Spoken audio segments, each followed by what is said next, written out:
Shalom. First off, I want to give all praise, honor, and glory unto Yahweh, Bahashem, Yahweh Shai, Baharachakadash.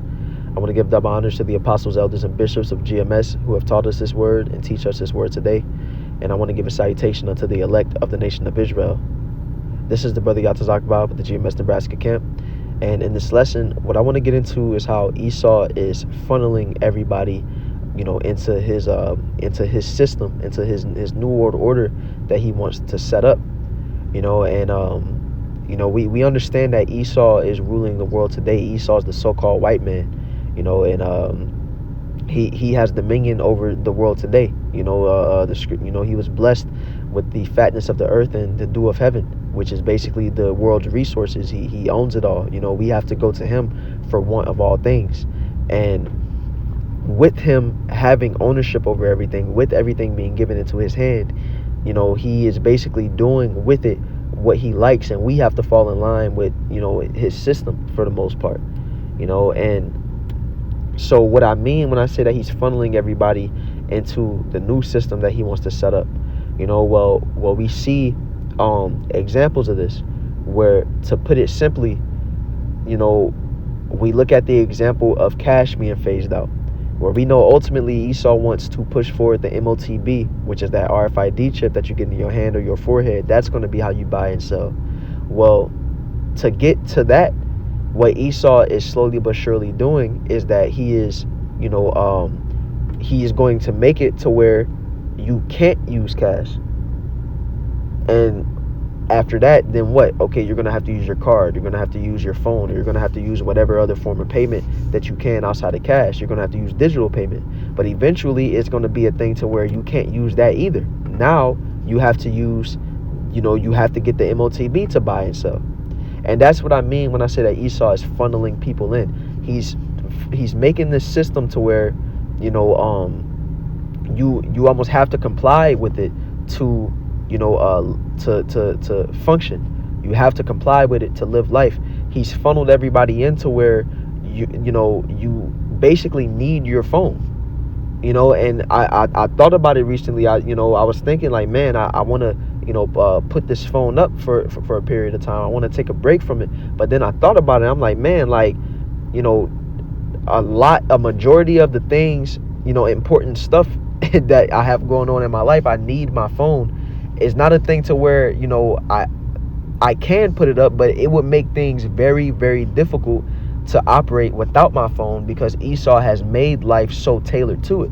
And that's what I mean when I say he's funneling people in. Because when we look up what does it mean to funnel someone, or to funnel someone in, it says to funnel someone generally means to guide them through a process or sequence of stages, often with the goal of leading them toward a specific outcome. Let me see. It says this concept is widely used in marketing and sales to describe the journey a potential customer takes from initial awareness of a product or service to making a purchase. But basically, Esau is making it to where you gotta function in a certain way. He's taking away your options. He's taking away your choices to where now you have no choice. You gotta do this. And he does it by a process called gradualism, where I looked that up too, where it says gradualism refers to the idea that significant changes happen through small incremental steps over a long period, rather through sudden dramatic events. Now, what's an example of that? Well, we know that at the end, what Esau wants, he wants that MOTB. That's how you buy and sell. Well, what we have right now, where everything started, Esau, we operated with cash. Esau, pushed these fiat notes, where it ran off of a debt-based system.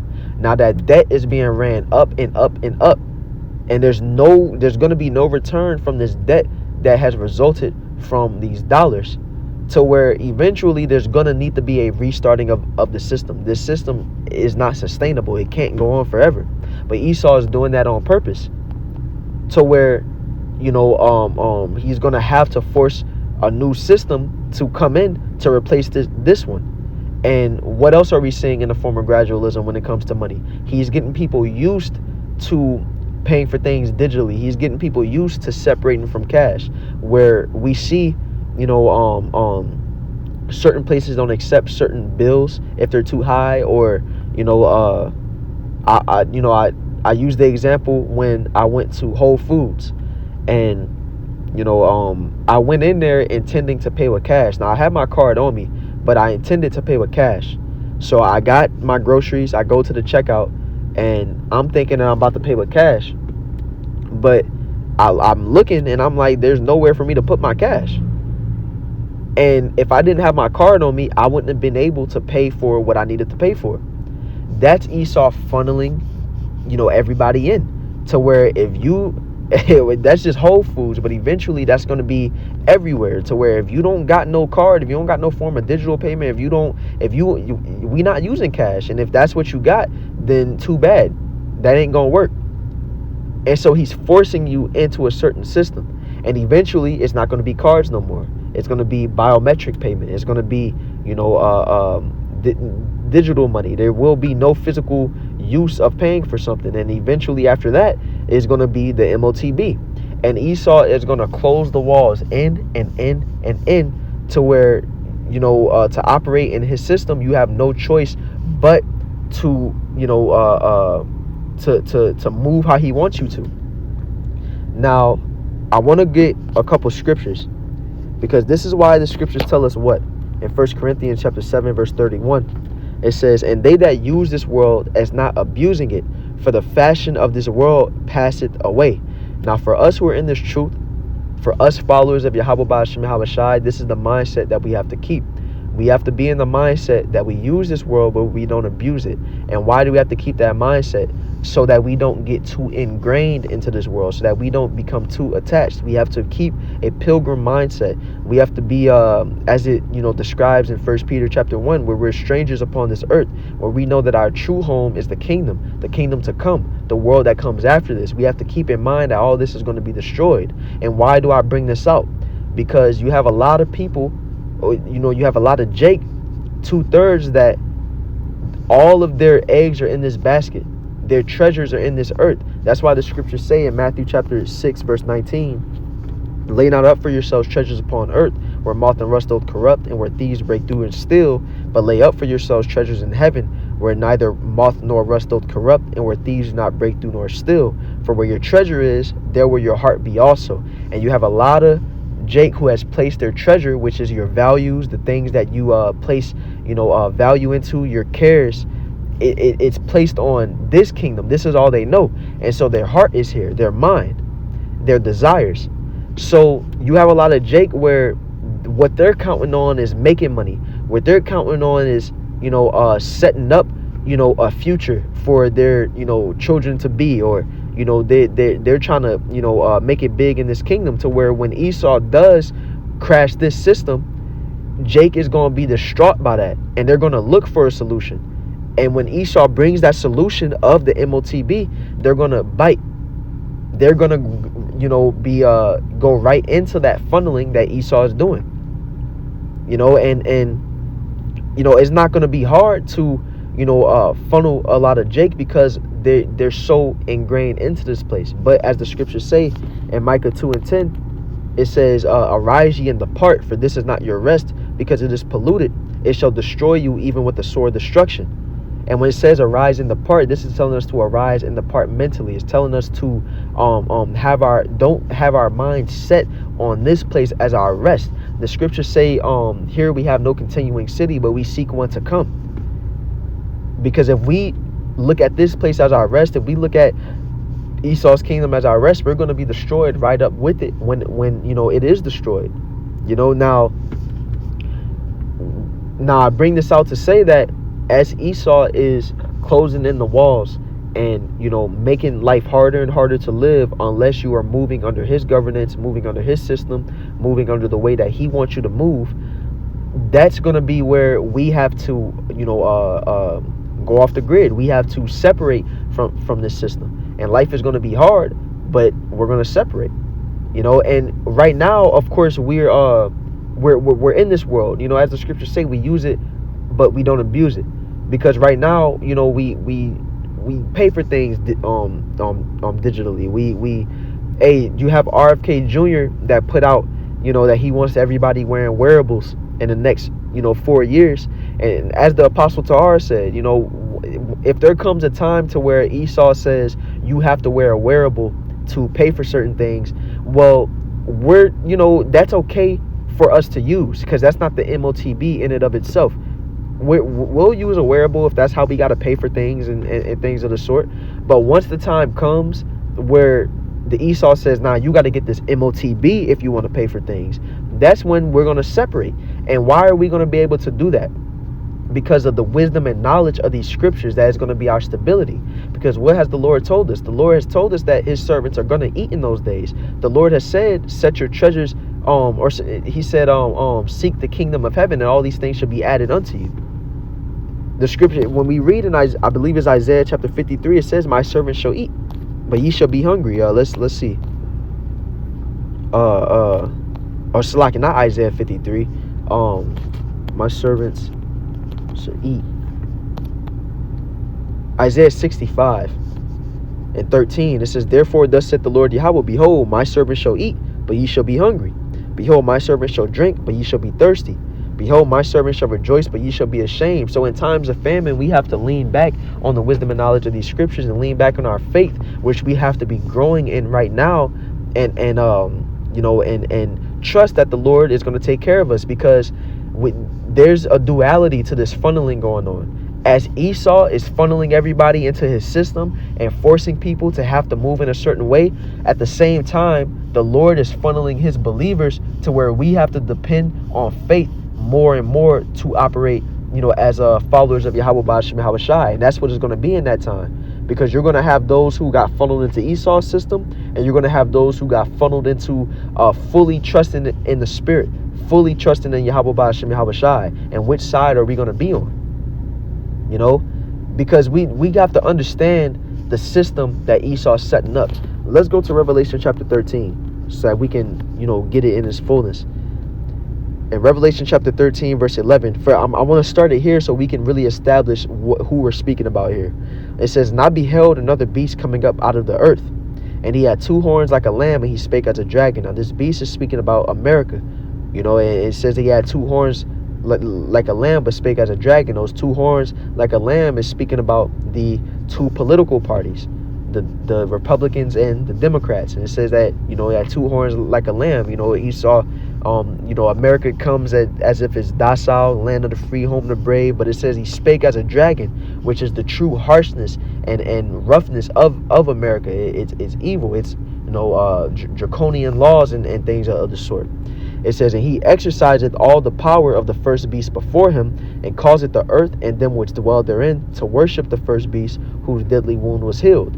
Because this, Esau's rulership, which is, America is spearheading, is the second coming of Rome. That's the first beast that came before Rome. I mean, that the first beast that came before Esau's current rulership, it was Rome.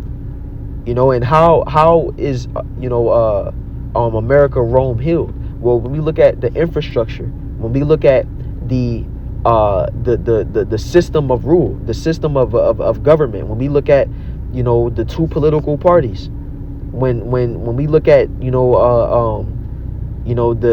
values and the things that America pushes, it's in that, Greco-Roman image. It's the same thing that was going on in Rome. Now it says, and he doeth great wonders, so that he maketh fire come down from heaven on the earth in the sight of men. Now that was in World War II, when America dropped the bombs on Hiroshima and Nagasaki. Now here's the point of why I wanted to come here. It says, and deceiveth them that dwell on the earth by the means of those miracles which he had power to do in the sight of the beast. Now what are those miracles? Those are the different things that Esau is pushing that you will be able to do with, his MOTB technology. That's Esau pushing his AI. And the AI is a miracle in it of itself. It says, saying to them that dwell on the earth, that they should make an image to the beast which had the wound by a sword and did live. Now this image is important, because this image isn't literally a picture. How people, you got Israelites that push that this image is a picture of white Jesus. That's not the image that it's speaking about. The image is representative of a philosophy. The image is representative of a way of life, and it's that Greco-Roman way of life that Esau is pushing today. It's Esau's science. It's Esau's religions, the different way of the different ways of life that Esau pushes, women's rights, LGBTQ plus, I mentioned his science. All these different things is Esau's image. It's him moving. It's Esau's image is the way that he thinks, what he thinks is right, what he thinks should be, and he wants everybody to move within that image. He doesn't want people to move within how Yahweh Bashem Habashai says that life should be lived, the way that the Lord pushes of righteousness. No, Esau wants you to move how he wants you to move. And it says, and he had power to give life unto the image of the beast, that the image of the beast should both speak. So how is he giving life unto the image of the beast? Well, we see life being given to the image of the beast in a smaller aspect right now, to where you have cancel culture. A prime example is with Kanye, to where he had billions of dollars. He had his Adidas deal. But once he started saying stuff that Esau didn't like him saying, once he started saying things that was, that shouldn't be said, well, in Esau's eyes, that shouldn't be said, he got all that money got taken away from him. And that's the image of the beast speaking, to where it's being pushed. If you aren't aligned with it, then there's penalty for it. We see the image being pushed in all the movies and TV shows, to where you gotta the different ideas and the way that the characters move, the things that people say is in line with Esau's philosophies. It says, and cause that as many as would not worship the image of the beast should be killed. And that's not a literal killing. It can be a literal killing, but that also when you get into the word kill and you go into the root of it. Well, first let's just get the regular word kill, which is Strong's G615. It says to kill in any way, whatever. And when we get into the root, it says of separation. So, for those who aren't following in Esau's, image or his philosophies, his way of life, then you're going to be separated. You're going to be ostracized. You won't be able to fit into society. And how is that going to work? Well, like I mentioned, the cancel culture is a small aspect of it. But we see what we see how this scripture is going to be fulfilled in prophecy is what we see going on in China today, where China has a surveillance system, a system of total surveillance, to where the places that you go, the things that you buy, the things that you speak about, the sites you visit online, the type of videos you watch, all these things are surveilled. And if you are moving in a way that aligns with the Chinese government and what they want you to be doing, then you benefit from it. You're given certain opportunities. You can live life with quote unquote more freedom. But if you are moving in a way, if you are visiting things that are not in line with the Chinese government, if you are buying certain things that they don't approve of, then what happens? You're going to be penalized. And they're penalized by what? Your access is taken away from different things. You get a limit to how long you can stay on the internet, or you can't go to this place, you can't get this job. And Esau wants that to be the system all over the world. Now, what he's doing is that he's, like I mentioned, he's funneling everybody into that system, to where it's becoming it's going to become, Esau is going to put this surveillance out here more and more and more, the system of penalization for it more and more and more, to where if you aren't moving in the way that he wants you to, then, like I said, for those who don't worship the image of the beast, that they should be killed. They're going to be separated. They're going to be ostracized. They're going to be, their opportunities are going to be taken away. You won't be able to, get certain things. A perfect example is an episode of Black Mirror, where this very same, I won't say the very same, but a very similar system was set up, to where people had basically social credit scores, which Esau is going to, introduce in real life, and if your social credit score was low, then you couldn't get the, newer rental cars. You had to get, an older version. You couldn't get on flights. You had to figure out how to get to this place a different way. And that's what Esau is setting up. That's why he's funneling everybody to where you have to get his new form of identification. You have to fall in line with his technology so that you can be on the grid, so that a social credit score can be assigned to you. And ultimately what he wants to do is that he doesn't want it to be external surveillance anymore. He wants it to be internal surveillance and internal control by way of what? The MOTB, which we read in verse 16. And he causeth all, both small and great, rich and poor, free and bond, to receive a mark in their right hand or in their foreheads. And this is what we've been preaching about for years. This is what we've been prophesying about for years. And Esau is bringing this system. The groundwork is being laid out right now. And so, life as we know it is about to change. It's going to all be an effort to do what?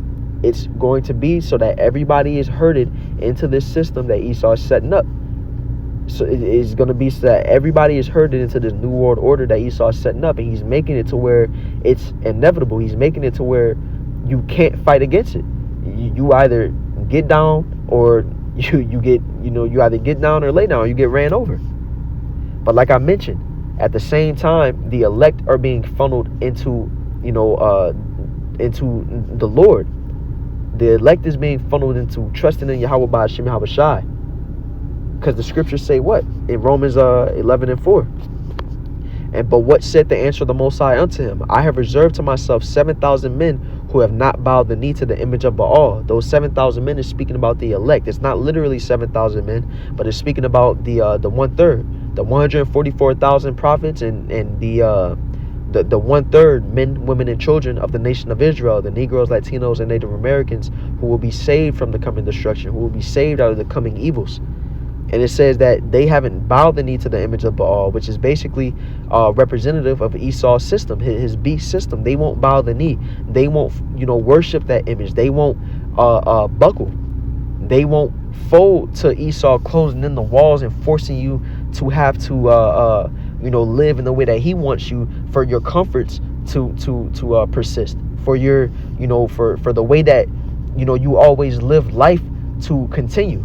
And that's what Esau is banking on. He knows that people are going to want to continue to live life the way that they always did. He knows that people are going to want to continue to have their, so-called freedoms. And they know, Esau knows that people are going to give up, almost everything. They're going to give themselves up to his system in order to continue to have those things. But the elect won't do that. Why? Because the elect ain't going to give total control to Esau. The elect ain't going to let Esau reign over them as their God. Lord willing, I'll be of that number as well. Because we believe in Yahweh Ba'ashem Yahweh Shai. the scriptures say we should roughly paraphrasing, we should rather fear the Most High than fear men. And that's all what Esau wants to do with this new system. He wants to be God.